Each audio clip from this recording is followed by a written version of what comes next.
ಅತ್ತಿಗೆ, ಲಕ್ಷ್ಮಣ, ನಿನ್ನ ಉದ್ದೇಶವಾದರೂ ಏನು?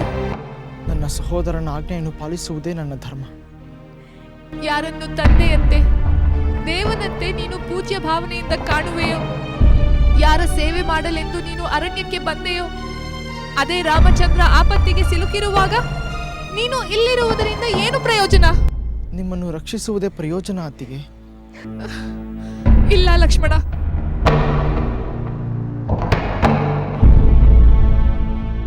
ನೀನು ನನ್ನ ರಕ್ಷಣೆಗಾಗಿ ಇಲ್ಲಿಲ್ಲ. ನನ್ನ ರಕ್ಷಣೆಯ ನೆಪದಲ್ಲಿ ನಿನ್ನ ಸೋದರನಿಗೆ ಕೇಡಾಗಲಿ ಎಂದು ನೀನು ಕಾಯುತ್ತಿರುವಂತಿದೆ. ನನ್ನ ಸ್ವಾಮಿಯ ವಿನಾಶವೇ ನಿನ್ನ ಉದ್ದೇಶವಾಗಿರುವಂತಿದೆ. ಅತ್ತಿಗೆ, ಇಂತಹ ಮಾತುಗಳನ್ನಾಡುತ್ತಿರುವಿರಿ. ನಾನು ಸರಿಯಾದ ಮಾತನ್ನೇ ಆಡುತ್ತಿರುವೆ. ನಿನ್ನಲ್ಲಿ ದುರುದ್ದೇಶವಿಲ್ಲದಿದ್ದರೆ ನಿನ್ನ ಸೋದರನ ಆರ್ತಧ್ವನಿಯನ್ನು ಕೇಳಿದ ಮೇಲೂ ನೀನು ಇಲ್ಲಿರುತ್ತಿರಲಿಲ್ಲ. ನೀನು ನನ್ನ ಮೇಲಿನ ಮೋಹದಿಂದಲೇ ನಮ್ಮ ಜೊತೆಯಲ್ಲಿ ಬಂದಿರುವಂತಿದೆ. ಶಿವ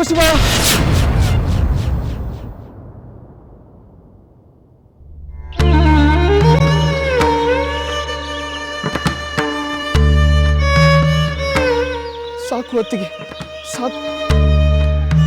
ಕಾದ ಸೀಸದಂತಹ ಕಠಿಣವಾದ ಮಾತುಗಳನ್ನು ಆಡಬೇಡಿ. ನಾನು ನಿಮ್ಮನ್ನು ಹೆತ್ತ ತಾಯಿಯಂತೆ ಕಾಣುತ್ತಿದ್ದೇನೆ. ಮೃತ್ಯುವಿಗಿಂತಲೂ ಕ್ರೂರವಾದ ಇಂತಹ ಕಠಿಣವಾದ ಮಾತುಗಳನ್ನಾಡಲು ನಿಮಗೆ ಹೇಗಾದರೂ ಮನಸ್ಸು ಬಂತು ಮಾತೆ? ಸಹೋದರನ ಆಜ್ಞೆಯನ್ನು ಪಾಲಿಸುವುದು ನನ್ನ ಧರ್ಮವೆಂದು ನಿಮಗೆ ತಿಳಿಯದೆ, ಇದು ರಾಕ್ಷಸರ ಮಾಯೆ ಎಂದು ಎಷ್ಟು ಸಾರಿ ಹೇಳಿದರೂ ನೀವು ಏಕೆ ಅರ್ಥ ಮಾಡಿಕೊಳ್ಳುತ್ತಿಲ್ಲ? ದೂಷಣರನ್ನು ಕೊಂದು ನಾವು ರಾಕ್ಷಸರ ವೈರತ್ವವನ್ನು ಕಟ್ಟಿಕೊಂಡಿದ್ದೇವೆ. ಮಾಯಾವಿಗಳಾದವರು ಯಾವ ಕ್ಷಣದಲ್ಲಿ ಏನು ಕೇಡು ಮಾಡುವರೋ ಹೇಳಲಾಗುವುದಿಲ್ಲ. ಅಸಹಾಯ ಶೂರನಾದ ರಾಮಚಂದ್ರನ ಕ್ಷೇಮದ ಬಗ್ಗೆ ನೀವೇಗೆ ಆತಂಕ ಪಡುತ್ತೀರಿ? ನಿಮ್ಮೊಬ್ಬರನ್ನೇ ಇಲ್ಲಿ ಬಿಟ್ಟು ಹೋಗುವುದು ಆಪತ್ತಿಗೆ ಆಹ್ವಾನ ನೀಡಿದಂತೆ. ನಿಮ್ಮಿಬ್ಬರ ಸೇವೆಯಲ್ಲದೆ ನನ್ನಲ್ಲಿ ಕಿಂಚಿತ್ತೂ ದುರುದ್ದೇಶವಿಲ್ಲ ಮಾತೆ. ಮತ್ತೆ ಮತ್ತೆ ನೆಪಗಳನ್ನು ಹೇಳಿ ಕಾಲಹರಣ ಮಾಡುತ್ತಾ ನನ್ನ ಸ್ವಾಮಿಯ ರಕ್ಷಣೆಗೆ ಧಾವಿಸದಿರುವ ನೀನು ದುಷ್ಟ.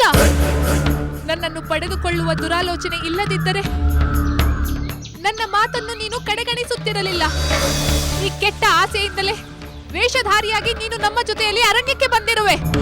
ಅಥವಾ ಆ ಭರತನೇ ನಮಗೆ ಕೇಡು ಮಾಡಲೆಂದು ನಿನ್ನನ್ನು ಇಲ್ಲಿಗೆ ಕಳಿಸಿರಬಹುದು. ಆದರೆ ಎಂದಿಗೂ ಈ ನಿನ್ನ ಕೆಟ್ಟ ಆಸೆ ಈಡೇರುವುದಿಲ್ಲ. ಅಯ್ಯೋ, ಎಂಥ ಕೆಟ್ಟ ಆಪಾದನೆ!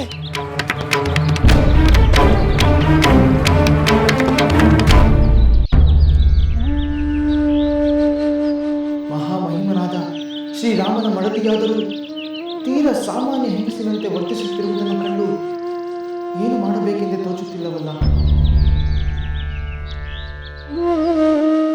ಅತ್ತಿಗೆ, ಯಾವ ಕೇಡಿಗಾಗಿ ನೀವು ಇಂಥ ಮಾತಾಡುತ್ತಿರುವಿರಿ? ಭಕ್ತನಂತೆ, ಪುತ್ರನಂತೆ, ದಾಸನಂತೆ ಸದಾ ನಿಮ್ಮ ಹಿತ ಕೋರುವ ನನ್ನ ಮೇಲೆ ಇಂತಹ ಕೀಳು ನುಡಿ ನುಡಿಯಬೇಡಿ. ಸಂಶಯವನ್ನು ಬಿಟ್ಟು ನಿಶ್ಚಿಂತರಾಗಿ ಮಾತೆ. ಇನ್ನೆಲ್ಲಿ ನಿಶ್ಚಿಂತೆ? ನನ್ನ ರಾಮನನ್ನು ಕಾಣದೆ ಒಂದು ಕ್ಷಣವಾದರೂ ನಾನು ಈ ಭೂಮಿ ಮೇಲೆ ಬದುಕಿರಲಾರೆ. ನಿನ್ನ ಕಣ್ಣೆದುರಿನಲ್ಲೇ ಈಗಲೇ ನನ್ನ ಪ್ರಾಣವನ್ನು ಕಳೆದುಕೊಳ್ಳುತ್ತೇನೆ. ಅತ್ತಿಗೆ, ಬೇಡ ಅತ್ತಿಗೆ, ಇಂತಹ ನಿರ್ಧಾರ ಮಾಡಬೇಡಿ. ನನ್ನ ಸಹೋದರ ನಿಮ್ಮನ್ನು ರಕ್ಷಣೆ ಮಾಡುವುದಕ್ಕೆ ಆಜ್ಞೆ ಮಾಡಿದ್ದಾನೆಯೇ ಹೊರತು ನಿಮ್ಮ ಪ್ರಾಣಾರ್ಪಣೆ ಮಾಡಲು ಅವಕಾಶ ಕೊಡಲಲ್ಲ. ಶಾಂತರಾಗಿ ಮಾತೆ. ನೀವಾಡುವ ಕೋಪದ ಮಾತುಗಳಿಗೆ ನಾನು ಬೇಸರ ಪಟ್ಟುಕೊಳ್ಳುವುದಿಲ್ಲ. ರಾಮನ ರಕ್ಷಣೆಗೆ ಹೋಗದ ನಿನ್ನ ಯಾವ ಮಾತುಗಳು ನನಗೆ ಬೇಕಾಗಿಲ್ಲ. ನೀನು ಕೆಟ್ಟ ಆಲೋಚನೆಯ ದೂರಾಚಾರಿ ಎಂಬುದೇ ಸತ್ಯ. ಅತ್ತಿಗೆ, ಬೇಡ ಬೇಡ, ನೀವಾಡುವ ಕರ್ಣ ಕಠೋರ ಮಾತುಗಳನ್ನು ನಾನು ಕೇಳಲಾರೆ. ನಿಮ್ಮ ಮಾತುಗಳು ಕೆಂಪಗೆ ಕಾಯಿಸಿದ ಬಾಣಗಳಿಂದ ನನ್ನ ಕಿವಿಗಳನ್ನು ತಿವಿಯುವಂತಿದೆ. ಆಗಲಿ, ನ್ಯಾಯಪರನಾದ, ಧರ್ಮಿಷ್ಠನಾದ, ಪರಿಶುದ್ಧನಾದ ನನಗೆ ನೀವು ಎಂಥ ಕಠಿಣ ಮಾತುಗಳನ್ನು ಆಡಿದ್ದೀರಿ ಎಂದು ಈ ಅರಣ್ಯವೇ ಕೇಳಲಿ. ಇಲ್ಲಿರುವ ಪ್ರಾಣಿ ಪಕ್ಷಿಗಳೇ ಇದಕ್ಕೆ ಸಾಕ್ಷಿಯಾಗಿರಲಿ. ಆಗಲಿ, ನಾನು ರಾಮನ ಬಳಿಗೆ ಹೋಗುತ್ತೇನೆ. ನಿಮಗೆ ಮಂಗಳವಾಗಲಿ. ಇಲ್ಲಿರುವ ವನ ದೇವತೆಗಳೇ ನಿಮ್ಮನ್ನು ರಕ್ಷಿಸಲಿ. ಆದರೆ ನನ್ನದೊಂದು ಭಿನ್ನ. ಏನದು? ಬೇಗ ಹೇಳು. ಅತ್ತಿಗೆ, ನಾನೀಗ ಇಲ್ಲಿ ಒಂದು ರೇಖೆಯನ್ನು ಎಳೆಯುತ್ತೇನೆ. ರಾಮನಾಗಲಿ ನಾನಾಗಲಿ ಹಿಂದಿರುಗಿ ಬರುವವರೆಗೂ ನೀವು ಯಾವ ಕಾರಣಕ್ಕೂ ಈ ರೇಖೆಯನ್ನು ದಾಟಿ ಆಚೆ ಬರಬೇಕು. ಏಕೆಂದರೆ ರಾಕ್ಷಸರು ನಿಮಗೆ ಮೋಸ ಮಾಡಬಹುದು. ಲಕ್ಷ್ಮಣ, ರಾಮನಿಲ್ಲದ ಮೇಲೆ ನಾನು ಗೋದಾವರಿಯಲ್ಲಿ ಮುಳುಗಿ ಸಾಯುತ್ತೇನೆ, ಬೆಟ್ಟದಿಂದ ಧುಮುಕಿ ಹಸು ನೀಗುತ್ತೇನೆ, ಅಥವಾ ಉರಿಯುವ ಜ್ವಾಲೆಯಲ್ಲಿ ಭಸ್ಮವಾಗುತ್ತೇನೆ. ಆದರೆ ರಾಮನೊಬ್ಬನನ್ನು ಬಿಟ್ಟು ನಾನು ಯಾರನ್ನು ನನ್ನ ಕಾಲಿನಿಂದಲೂ ಮುಟ್ಟುವುದಿಲ್ಲ. ನಾನು ಯಾವ ರಾಕ್ಷಸನ ಮೋಸಕ್ಕೂ ಒಳಗಾಗುವುದಿಲ್ಲ. ಇದು ಸತ್ಯ.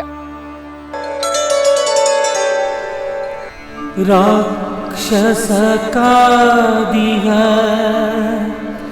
ಸಂಚನ್ನು ಮಾಡಿ ಸೀತೆಯ ಅಪಹರಣದ ಕ್ಷಣಕ್ಕಾಗಿ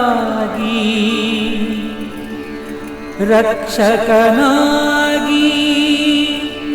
ನಿಂತಿಹ ಲಕ್ಷ್ಮಣ. ಸೀತೆಯ ರಕ್ಷಕನಾಗಿ ನಿಂತಿಹ ಲಕ್ಷ್ಮಣ. ಸೀತೆಯ ಬಿಟ್ಟು ಹೋಗುವುದೆಂತೋ ರಾಕ್ಷಸ ಮಾಯೆಯ ಸಂಚು ಫಲಿಸಿತು. ಸೀತೆಯ ಕಳವಳ ಕಠಿಣದ ಮಾತು ಲಕ್ಷ್ಮಣನು ರಾಮನ ಹರಸಿ ಹೋಗುವಂತಾಗಿಸಿತು. ರಾಕ್ಷಸ ಮಾಯೆಯ ಸಂಚು ಫಲಿಸಿತು.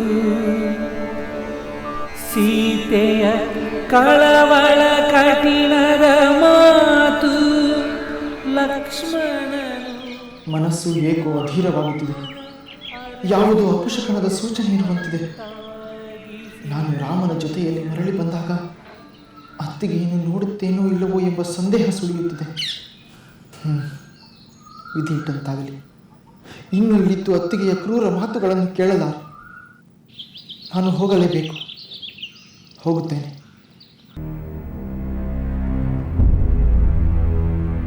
ಸಹೋದರ ರಾಮಚಂದ್ರ! ಸಹೋದರ ರಾಮಚಂದ್ರ!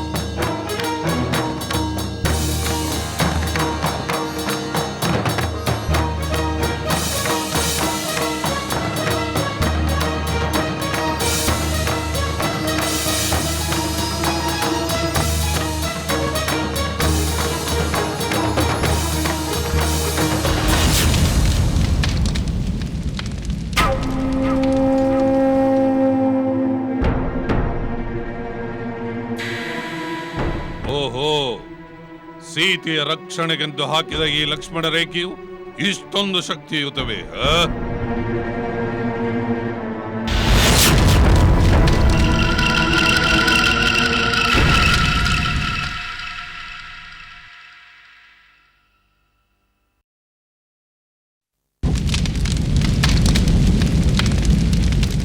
ಈ ಲಕ್ಷ್ಮಣ ರೇಖೆಯು ಬಹಳ ಕ್ರೂರವಾಗಿದೆ. ಯಾವ ಮಾಂತ್ರಿಕ ಶಕ್ತಿಯನ್ನು ತುಂಬಿದ್ದಾನೋ ಇದನ್ನು ದಾಟಿ ಹೋಗುವುದು ಸಾಧ್ಯವಿಲ್ಲ. ಈಗೇನು ಮಾಡುವುದು? ಒಂದು ಸಲ ಸೀತೆ ಈ ಲಕ್ಷ್ಮಣ ರೇಖೆಯನ್ನು ದಾಟಿ ಹೊರಗೆ ಬಂದರೆ ಈ ರೇಖೆಯು ತನ್ನ ಶಕ್ತಿಯನ್ನೇ ಕಳೆದುಕೊಳ್ಳುವುದು. ಆ ನಂತರ ಇವಳನ್ನು ನನ್ನಿಂದ ಯಾರೂ ರಕ್ಷಿಸಲಾರರು.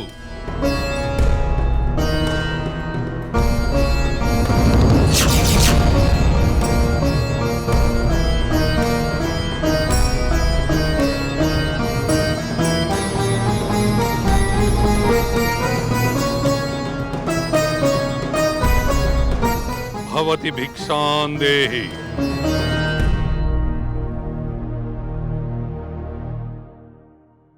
ಭವತಿ ಭಿಕ್ಷಾಂದೇಹಿ.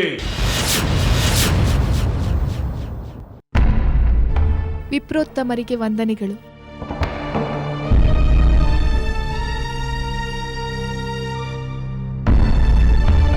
ಸುಖೀ ಭವ, ಸುಖೀ ಭವ. ಚಿನ್ನದ ಮೈಕಾಂತಿಯುಳ್ಳ, ಪೂರ್ಣ ಚಂದ್ರನಂತಹ ಮುಖವುಳ್ಳ, ಜಿಂಕೆಯಂತಹ ಸುಂದರವಾದ ನಯನಗಳಿಂದ ಶೋಭಿಸುವ ಮನೋಹರ ರೂಪಿನ ನೀನು ಯಾರೋ? ಶ್ರೀದೇವಿಯೋ, ಭೂದೇವಿಯೋ, ಅಪ್ಸರೆಯೋ, ಗಂಧರ್ವ ಕನ್ಯೆಯೋ, ಅಥವಾ ಮನ್ಮಥನ ಮನದನ್ನೇ ರತಿದೇವಿಯೋ? ಯಾರು ನೀನು? ಯಾರಿವನು? ನನ್ನ ಪತಿಯ ಆಗಮನದ ನಿರೀಕ್ಷೆಯಲ್ಲಿ ತಳಮಳಿಸುತ್ತಿರುವ ನನ್ನೆದುರು ನಿಂತು ನನ್ನ ಸೌಂದರ್ಯವನ್ನು ವರ್ಣಿಸುತ್ತಿರುವ ಈ ಉತ್ತಟ ಸನ್ಯಾಸಿ ಯಾರು? ಇವನ ಪ್ರಶ್ನೆಗಳಿಗೆ ನಾನು ಏನೆಂದು ಉತ್ತರ ಕೊಡಲಿ? ಸುಂದರಿ, ನೀನೇಕೆ ಮಾತನಾಡುತ್ತಿಲ್ಲ? ನಿನ್ನಂತಹ ರೂಪವತಿಯನ್ನು ನಾನು ಇಡೀ ಭೂಮಂಡಲದಲ್ಲೇ ಕಂಡಿಲ್ಲ. ಸುಕೋಮಲ ಶರೀರದ ನೀನು ಈ ಅರಣ್ಯದಲ್ಲಿ, ಈ ತಪೋವನದಲ್ಲಿ ತಪಸ್ವಿನಿಯಂತೆ ಇರುವುದನ್ನು ಕಂಡು ನನ್ನ ಮನಸ್ಸು ಕದಡಿ ಹೋಗಿದೆ. ನಿನ್ನಂಥವಳಿಗೆ ಈ ಅರಣ್ಯವಾಸ ತರವಲ್ಲ. ನೀನು ಇಲ್ಲಿಂದ ಹೊರಟು ಬಿಡು. ಕಾಮರೂಪಿಗಳಾದ ಭಯಂಕರ ರಾಕ್ಷಸರಿರುವ ಈ ಕಾಡನ್ನು ಬಿಟ್ಟು ಉಪವನಗಳಿಂದ ಕಂಗೊಳಿಸುತ್ತಿರುವ ಸುಂದರವಾದ ನಗರದಲ್ಲಿ ಇರಬೇಕಾದವಳು ನೀನು. ನಾನು ಸುಮ್ಮನಿದ್ದರೆ ಇವನ ಬಾಯಿಯಿಂದ ಸನ್ಯಾಸಿಗಳಿಗೆ ಉಚಿತವಲ್ಲದ ನನ್ನ ವರ್ಣನೆಯನ್ನು ಕೇಳಿಸಿಕೊಳ್ಳಬೇಕಾಗುತ್ತದೆ. ಮೊದಲು ಇವನಿಗೆ ಭಿಕ್ಷೆಯನ್ನು ನೀಡಿ ಇಲ್ಲಿಂದ ಕಳಿಸಿಬಿಡುತ್ತೇನೆ.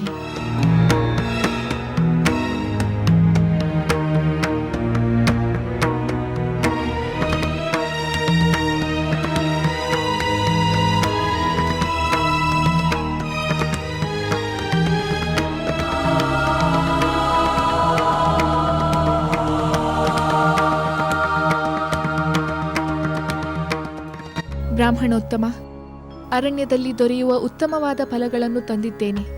ದಯಮಾಡಿ ಸ್ವೀಕರಿಸಿ. ನಿಮ್ಮ ಜೋಳಿಗೆಯನ್ನು ಹಿಡಿಯಿರಿ.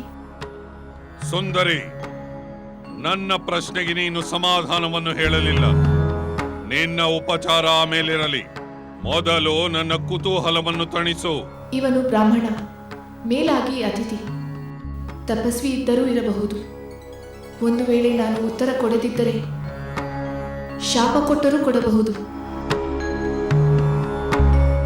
ವಿಪ್ರೋತ್ತಮ, ನಾನು ಮಿಥಿಲೆಯ ಜನಕ ರಾಜರ ಪುತ್ರಿ, ಸೀತೆ ಎಂದು ನನ್ನ ಹೆಸರು. ಅಯೋಧ್ಯೆಯ ದಶರಥ ಮಹಾರಾಜರ ಜ್ಯೇಷ್ಠ ಪುತ್ರ, ಶ್ರೀರಾಮಚಂದ್ರರ ಧರ್ಮಪತ್ನಿ. ದಶರಥ ಮಹಾರಾಜರು ಕಿರಿಯ ರಾಣಿ ಕೈಕೇಯಿಯವರಿಗೆ ಕೊಟ್ಟ ಮಾತಿನಂತೆ ನನ್ನ ಸ್ವಾಮಿ 14 ವರ್ಷ ವನವಾಸ ಮಾಡಲು ಅರಣ್ಯಕ್ಕೆ ಬಂದಿದ್ದಾರೆ. ಅವರೊಂದಿಗೆ ನಾನು ಮತ್ತು ನನ್ನ ಮೈದುನ ಲಕ್ಷ್ಮಣ ಬಂದಿದ್ದೇವೆ. ನಿಮ್ಮ ಪ್ರಶ್ನೆಗೆ ಉತ್ತರ ನೀಡಿದೆನಲ್ಲ ವಿಪ್ರೋತ್ತಮ, ಈಗಲಾದರೂ ಭಿಕ್ಷೆಯನ್ನು ಸ್ವೀಕರಿಸಿ.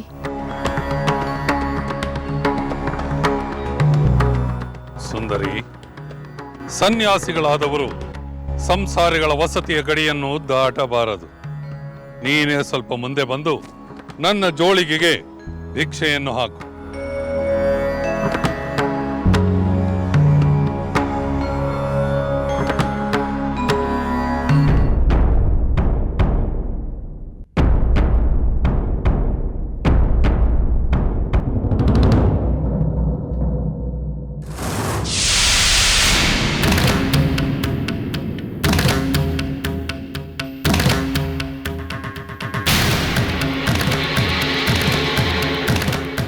ಇವಳು ಆ ಗೆರೆಯನ್ನು ದಾಟಲು ಹಿಂದೆ ಮುಂದೆ ನೋಡುತ್ತಿದ್ದಾಳೆ.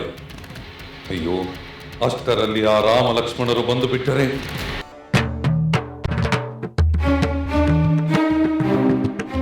ಸುಂದರಿ, ಏಕೆ ಸುಮ್ಮನೆ ನಿಂತು ಬಿಟ್ಟೆ?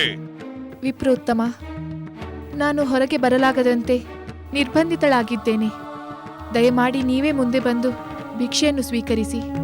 ಸಾಧ್ಯವಿಲ್ಲ. ಗೃಹಿಣಿ ಧರ್ಮವನ್ನು ಪಾಲಿಸದ ನಿನ್ನ ಭಿಕ್ಷೆ ಯಾರಿಗೆ ಬೇಕಾಗಿದೆ? ಭಿಕ್ಷಾಂದೇಹಿ ಎಂದು ನಿನ್ನ ಬಾಗಿಲಿಗೆ ಬಂದ ಈ ಸನ್ಯಾಸಿಯನ್ನು ಅಪಚಾರ ಮಾಡಿದ ನೀನು ನನ್ನ ಶಾಪಕ್ಕೆ ಗುರಿಯಾಗುವೆ. ಅತಿಥಿ ಸತ್ಕಾರಕ್ಕೆ ಕಳಂಕ ತಂದ ನಿನ್ನನ್ನು ಲೋಕವೇ ನಿಂದಿಸುತ್ತದೆ. ಆಗಿದ್ದಾಗಲೇ ನಾನು ಶಾಪಕ್ಕೆ ಗುರಿಯಾಗಲಾರೆ.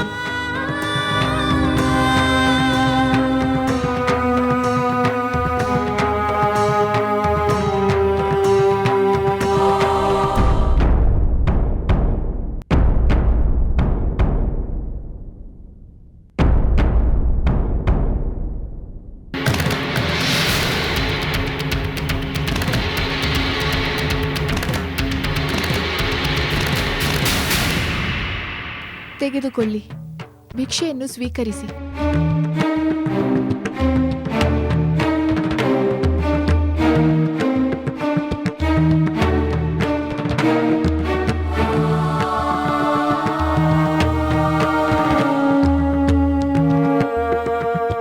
ನನಗೆ ಬೇಕಾದುದು ಈ ಭಿಕ್ಷೆಯಲ್ಲ.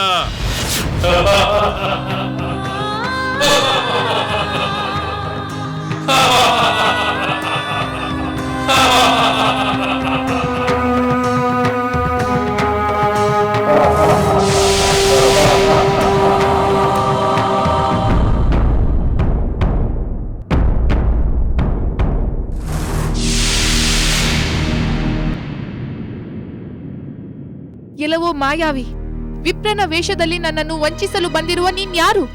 ನಾನು ನಿನ್ನನ್ನು ವಂಚಿಸಲು ಬಂದಿಲ್ಲ ಸುಂದರಿ, ಮೋಹಿಸಲು ಬಂದಿದ್ದೇನೆ. ನಾನ್ಯಾರ? ನನ್ನ ಭುಜಬಲ ಪರಾಕ್ರಮದಿಂದ ಸಕಲ ಲೋಕಗಳನ್ನು ಗಾಢನೆ ನಡುಗಿಸುವ ಲಂಕಾಧೀಶ್ವರ, ಪೌಲಸ್ತ್ಯ ಕುಲೋದ್ಭವ, ವಿಶ್ವವಸುವಿನ ಮಗ ದಶಕಂಠ ರಾವಣ.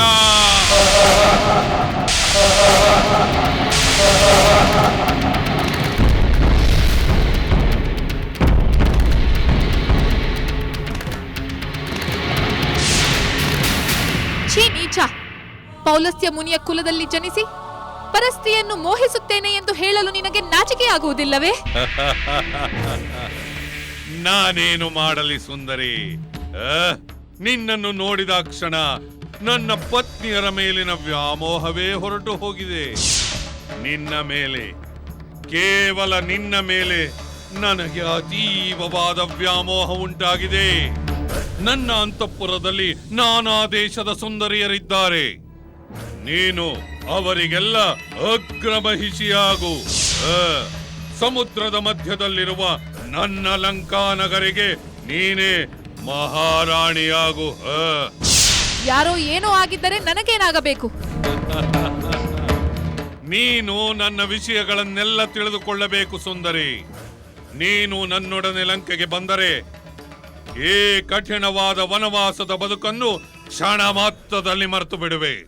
ನೀನು ನನ್ನ ಪತ್ನಿಯಾದರೆ ಸರ್ವಾಲಂಕಾರ ಭೂಷಿತಳಾಗಿ 5,000 ದಾಸಿಯರಿಂದ ಸೇವೆ ಮಾಡಿಸಿಕೊಳ್ಳುತ್ತಾ ಆನಂದದಿಂದಿರಬಹುದು. ಛೀ ದುರುಳ!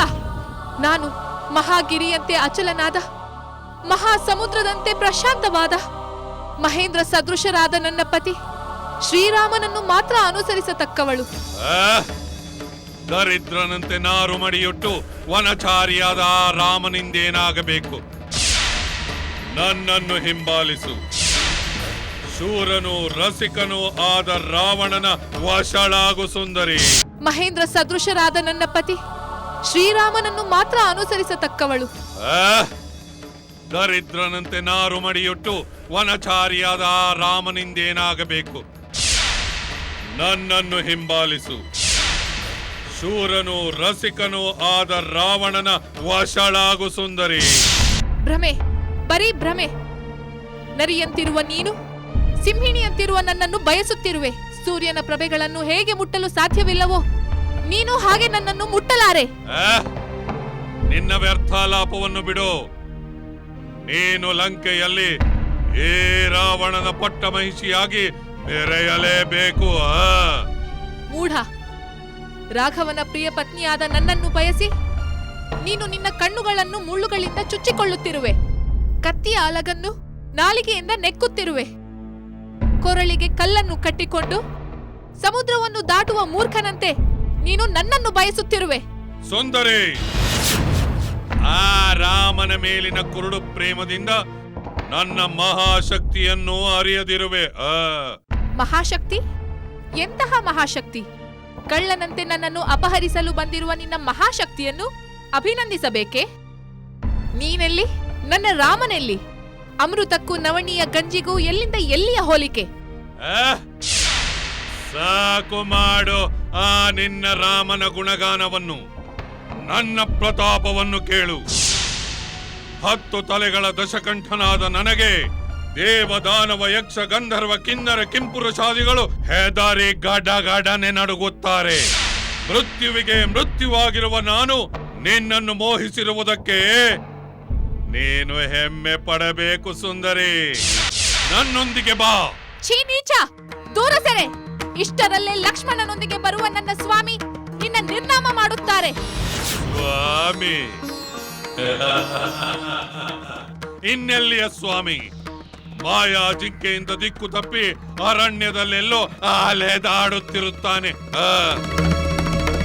ಎಲೈ ಸುಂದರಿ, ಆ ನಿನ್ನ ರಾಮನು ಬಹಳ ದೂರ ಹೋಗಿರುತ್ತಾನೆ.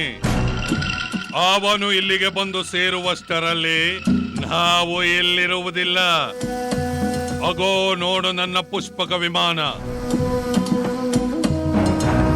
ನಿನ್ನ ಯಾವ ಪ್ರಲೋಭನೆಗಳಿಗೂ ನಾನು ಒಳಗಾಗುವವಳಲ್ಲ. ಏ ಸುಂದರಿ, ಇದು ಅಂತಿಂತ ವಾಹನವಲ್ಲ. ಕ್ಷಣಾರ್ಧದಲ್ಲಿ ಆಕಾಶ ಮಾರ್ಗದಲ್ಲಿ ಎಲ್ಲೆಂದರಲ್ಲಿಗೆ ಕರೆದೊಯ್ಯುವುದು. ಅದರಲ್ಲಿ ಕುಳಿತು ನದಿ, ಸಾಗರ, ಆಕಾಶ ಹೀಗೆ ಮೋಡಗಳಲ್ಲೂ ನಾವು ಸಂಚರಿಸಬಹುದು. ಇದನ್ನು ನಾನು ನನ್ನ ಭುಜಬಲದ ಪರಾಕ್ರಮದಿಂದ ಕುಬೇರನಿಂದ ವಶಪಡಿಸಿಕೊಂಡಿದ್ದೇನೆ. ಇದರಲ್ಲಿ ಸಂಚಾರ ಮಾಡುವ ಭಾಗ್ಯ ನನಗೆ ಒದಗಿತಲ್ಲ ಎಂದು ನೀನು ಸಂತೋಷ ಪಡಬೇಕು, ಹೆಮ್ಮೆ ಪಡಬೇಕು. ಛೀ ದುಷ್ಟ!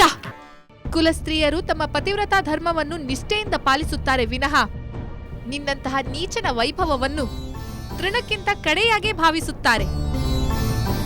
ಕೆಲವೋ ರಾವಣ, ನನ್ನ ರಾಮನ ಶಕ್ತಿ ಸಾಮರ್ಥ್ಯಗಳ ಅರಿವಿಲ್ಲದೆ ಅವಿವೇಕದಿಂದ ವರ್ತಿಸುತ್ತಿರುವೆ. ನಿನ್ನ ಈ ಉದ್ದಟ ನಡವಳಿಕೆಗೆ ನನ್ನ ಪತಿ ತಕ್ಕ ಶಾಸ್ತಿಯನ್ನು ಮಾಡುತ್ತಾರೆ. ಸುಂದರಿ, ಯಾರಿಗೆ ಬೆದರಿಸುತ್ತಿರುವೆ? ನನಗೆ?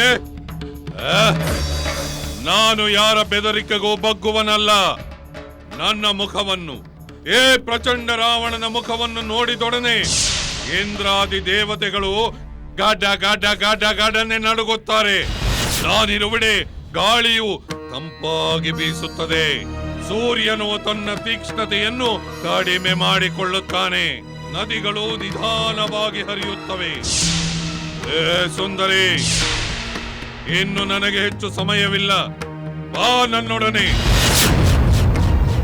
ಸುಂದರಿ, ನಿಲ್ಲು.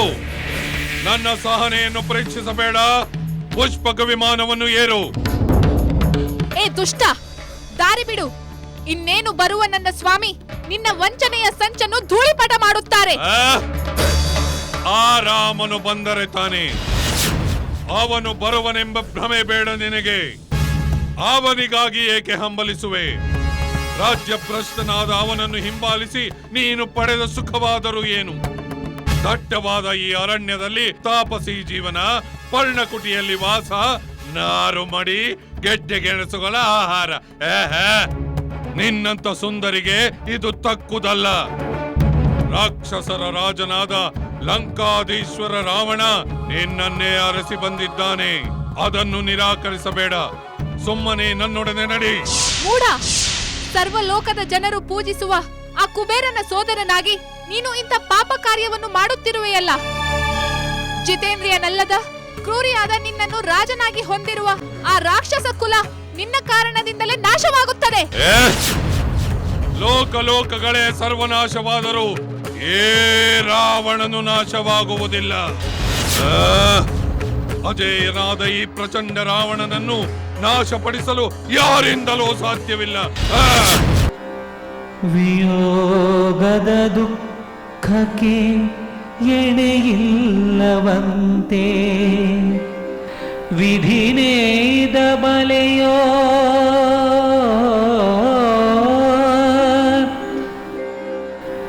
ಅಸುರ ಭ್ರಮೆಯಲಿ ಬೆಂಕಿ ಹಿಡಿದನಂತೆ ಅಂತ್ಯಕ್ಕಿದು ಆರಂಭವು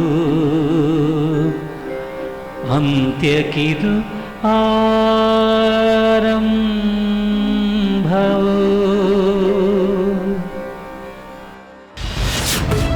ಅಯ್ಯೋ ಮೂರ್ಖ! ಇಂದ್ರನ ಪತ್ನಿ ಶಚಿದೇವಿಯನ್ನು ಅಪಹರಿಸಿ ಬದುಕಿದರೂ ಬದುಕಬಹುದು, ಆದರೆ ರಾಮನ ಪತ್ನಿಯಾದ ನನ್ನನ್ನು ಅಪಹರಿಸಿ ಖಂಡಿತ ನೀನು ಬದುಕಿರಲಾರೆ.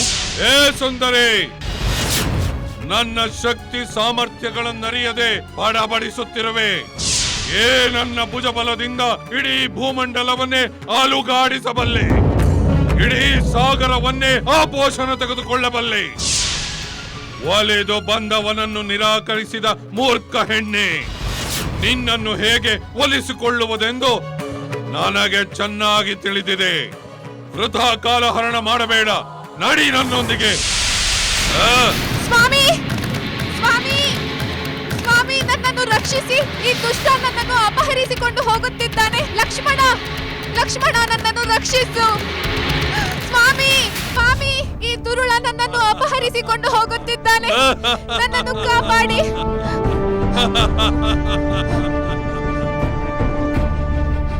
ಲಕ್ಷ್ಮಣ, ಸ್ವಾಮಿ, ಕಾಪಾಡಿ ನನ್ನನ್ನು. ನೀಚ, ಬಿಡು ನನ್ನನ್ನು. ಸ್ವಾಮಿ, ರಾಘವ, ನನ್ನ ಮೊರೆ ಕೇಳಿಸದೆ. ಧರ್ಮದ ಸಲುವಾಗಿ ಸುಖ ಭೋಗಗಳನ್ನೇ ತ್ಯಜಿಸಿದ ನೀವು ನಿಮ್ಮ ಧರ್ಮ ಪತ್ನಿಯನ್ನು ಈ ದುರುಳ ಅಧರ್ಮದಿಂದ ಅಪಹರಿಸುತ್ತಿರುವುದು ನಿಮಗೆ ಕಾಣುತ್ತಿಲ್ಲವೇ? ಕಾಣುತ್ತಿಲ್ಲವೇ? ಕಂಡರು ಆ ನಿನ್ನ ರಾಮ ಲಕ್ಷ್ಮಣರು ನಮ್ಮನ್ನು ಹಿಂಬಾಲಿಸಲಾರರು, ಏಕೆಂದರೆ ಅವರಿರುವುದು ಭೂಮಿಯಲ್ಲಿ, ನಾವಿರುವುದು ಆಕಾಶದಲ್ಲಿ. ಪಾಪಿ, ನೀಚಾದಿ ನೀಚ ನೀನು!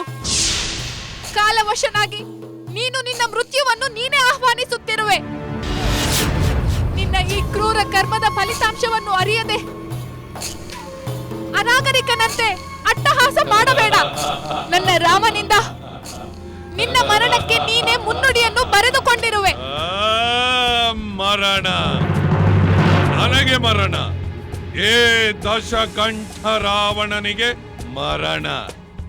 ಏ ಸುಂದರಿ, ಆ ಮರಣವೇ ಕರುಣೆಗಾಗಿ ನನ್ನ ಬಳಿ ಬಂದು ಅಂಗಲಾಚುವುದೆಂದು ನಾನು ನಿನಗೆ ಎಷ್ಟು ಬಾರಿ ತಿಳಿಸಿಲ್ಲ? ಸ್ವಾಮಿ, ಕೌಸಲಾನಂದನ, ರಾಮಚಂದ್ರ, ಒಂಟಿಯಾಗಿದ್ದ ನನ್ನನ್ನು ಈ ರಾಕ್ಷಸ ಧಾಮ ಅಪಹರಿಸಿ ಒಯ್ಯುತ್ತಿದ್ದಾನೆ. ನೋಡಿ ಸ್ವಾಮಿ, ಕಾಪಾಡಿ, ಕಾಪಾಡಿ ಸ್ವಾಮಿ. ಅಯ್ಯೋ, ಇದೇನಿದು? ಶ್ರೀರಾಮಚಂದ್ರ ಧರ್ಮಪತ್ನಿ ಪರಮ ಪಾವನಳಾದ ಸೀತಾದೇವಿಯನ್ನು ದುಷ್ಟರಾವಣ ಹೊತ್ತೊಯ್ಯುತ್ತಿರುವನಲ್ಲ. ಇದು ಹೇಗೆ ಸಾಧ್ಯ? ರಾಮ ಲಕ್ಷ್ಮಣರು ಎಲ್ಲಿ ಹೋದರು? ಅವರೆಲ್ಲಿದ್ದಾರೆ?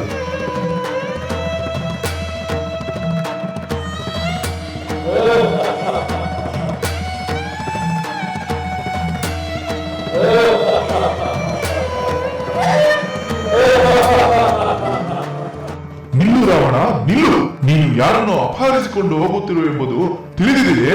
ಈಕೆ ಪುರುಷೋತ್ತಮನಾದ ಶ್ರೀರಾಮನ ಧರ್ಮಪತ್ನಿ. ಏ ಪಕ್ಷಿರಾಜ, ಈಕೆ ಯಾರೆಂದು ತಿಳಿದೆ ಆಕೆಯನ್ನು ಕರೆದುಕೊಂಡು ಹೋಗುತ್ತಿದ್ದೇನೆ.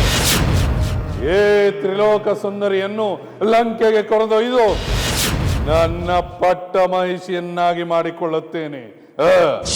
ಮಹಾತ್ಮ ಪಕ್ಷಿರಾಜ ಜಟಾಯು, ಈ ದುಷ್ಟ ರಾವಣ ವಿಪ್ರನ ವೇಷದಲ್ಲಿ ಬಂದು ರಾಮ ಲಕ್ಷ್ಮಣರಿಲ್ಲದ ಸಮಯದಲ್ಲಿ ನನ್ನನ್ನು ಅಪಹರಿಸಿಕೊಂಡು ಹೋಗುತ್ತಿದ್ದಾನೆ. ನೀವಾದರೂ ನನ್ನನ್ನು ಕಾಪಾಡಿ, ನನ್ನನ್ನು ರಕ್ಷಿಸಿ ಜಟಾಯು. ದಶರಥ ಮಹಾರಾಜರ ಮಿತ್ರರಾದ ನೀವು ನನಗೆ ಪಿತೃ ಸಮಾನ. ನನ್ನನ್ನು ಕಾಪಾಡಿ, ನನ್ನನ್ನು ಕಾಪಾಡಿ. ಹೆದರಬೇಡ ಸೀತಾದೇವಿ, ಈ ದುಷ್ಟನನ್ನು ನಾನು ತಡೆಯುತ್ತೇನೆ. ಎಲ್ಲವೋ ರಾವಣ. ರಾಜನಾದವನು ಧರ್ಮವನ್ನು ಪಾಲಿಸಬೇಕು. ಅದನ್ನು ಬಿಟ್ಟು ಪರರ ಪತ್ನಿಯನ್ನು ಅಪಹರಿಸುವ ಅಧರ್ಮದ ಕಾರ್ಯವನ್ನು ಮಾಡಬಾರದು. ಎಲೈ ಪಕ್ಷಿರಾಜ, ನಾನು ನಿನ್ನ ಧರ್ಮ ಬೋಧನೆಯನ್ನು ಕೇಳುವ ಸ್ಥಿತಿಯಲ್ಲೂ ಇಲ್ಲ, ಅಷ್ಟು ನನ್ನಲ್ಲಿ ವ್ಯವಧಾನವೂ ಇಲ್ಲ. ನನ್ನ ದಾರಿಯನ್ನು ಬಿಟ್ಟು ತೊಲಗು. ಬೇಡ ಲಂಕೇಶ್ವರ, ಬೇಡ. ಪರರ ಪತ್ನಿಯನ್ನು ಬಯಸುವ ಈ ನೀಚ ಬುದ್ಧಿಯನ್ನು ಬಿಟ್ಟು ಬಿಡು. ಧೀರನಾದವನಿಗೆ ಇದು ಶೋಭಿಸುವುದಿಲ್ಲ. ಸತ್ಪುರುಷರಾದವರು ಧರ್ಮವನ್ನು ಮೀರಿದ ಅರ್ಥವನ್ನಾಗಲಿ ಕಾಮವನ್ನಾಗಲಿ ಬಯಸುವುದಿಲ್ಲ. ಪೌಲಸ್ತ್ಯ ವಂಶದಲ್ಲಿ ಹುಟ್ಟಿ ಕುಲಕಳಂಕದ ಇಂಥ ಕಾರ್ಯವನ್ನು ಮಾಡಬೇಡ. ಎಲವ ಪಕ್ಷಿರಾಜ, ನಿನ್ನಿಂದ ಧರ್ಮ ಕರ್ಮಗಳ ಪಾಠಗಳನ್ನು ನಾನು ಕಲಿಯಬೇಕಾಗಿಲ್ಲ. ನನ್ನದು ಅಧರ್ಮವೋ? ರಾಮ ಲಕ್ಷ್ಮಣರು ನನ್ನ ಸೋದರಿಯ ಕಿವಿ ಮೂಗಗಳನ್ನು ಕತ್ತರಿಸಿ ವಿರೂಪಗೊಳಿಸಿದ್ದು ಧರ್ಮವೋ? ಅದಕ್ಕೆ ಪ್ರತೀಕಾರವಾಗಿಯೇ ಏ ಸೀತಾಪಹರಣ. ನಾನು ನಂಬುವುದಿಲ್ಲ. ಹಾಗೇನಾದರೂ ಆಗಿದ್ದರೆ ಅದಕ್ಕೆ ಪ್ರಬಲವಾದ ಕಾರಣವೇ ಇರಬೇಕು. ನಿನ್ನ ಸೋದರಿ ಅಂತ ಘನವಾದ ಅಪರಾಧವನ್ನೇ ಮಾಡಿರಬೇಕು. ಅಪರಾಧವಿಲ್ಲದೆ ರಾಮಚಂದ್ರ ಅಂತ ಶಿಕ್ಷೆ ಕೊಡುವುದು ಸಾಧ್ಯವೇ ಇಲ್ಲ ಎಂದು ಯೋಚಿಸಬಾರದೆ? ನಿನ್ನಂತಹ ಎಕ್ಕಶ್ಚಿತ್ ಪಕ್ಷಿಗೆ ಸಾಕ್ಷಿಯನ್ನು ತಂದು ನಿಲ್ಲಿಸಬೇಕೆ? ಅದರ ಅಗತ್ಯವಿಲ್ಲ ರಾವಣ. ಅಂದು ಅಲ್ಲಿ ಏನು ನಡೆದಿದೆಂಬುದು ನನಗೆ ಚೆನ್ನಾಗಿ ತಿಳಿದಿದೆ. ಆ ನಿನ್ನ ಸೋದರಿ ಸೀತಾದೇವಿಯನ್ನು ಕೊಲ್ಲಬೇಕೆಂದು ಮುಂದಾದಾಗಲಲ್ಲವೇ ಅವಳ ಕಿವಿಮೂಗನ್ನು ಕುಯ್ದದ್ದು. ಅವಳ ದುರ್ಬೋಧನೆಯನ್ನು ಕೇಳಿ ಬಂದ ಕರದೂಷಣರನ್ನು ಕೊಂದದ್ದು ಕ್ಷತ್ರಿಯ ಧರ್ಮವೇ ಹೊರತು ಬೇರೆಯಲ್ಲ. ಎಲೈ ಮುದಿ ಪಕ್ಷಿಯೇ, ನಾನು ಮಾಡುತ್ತಿರುವುದು ರಾಕ್ಷಸ ಧರ್ಮ. ನನ್ನ ಸೋದರಿಗಾದ ಅವಮಾನಕ್ಕೆ ನನಗೆ ತೋಚಿದಂತೆ ಪ್ರತೀಕಾರವನ್ನು ತೀರಿಸಿಕೊಳ್ಳುತ್ತಿದ್ದೇನೆ. ಇದರಲ್ಲಿ ಅಡ್ಡಿ ಬರಲು ನೀನ್ಯಾರು? ಮೊದಲು ನನ್ನ ದಾರಿಯನ್ನು ಬಿಟ್ಟು ತೊಲಗು.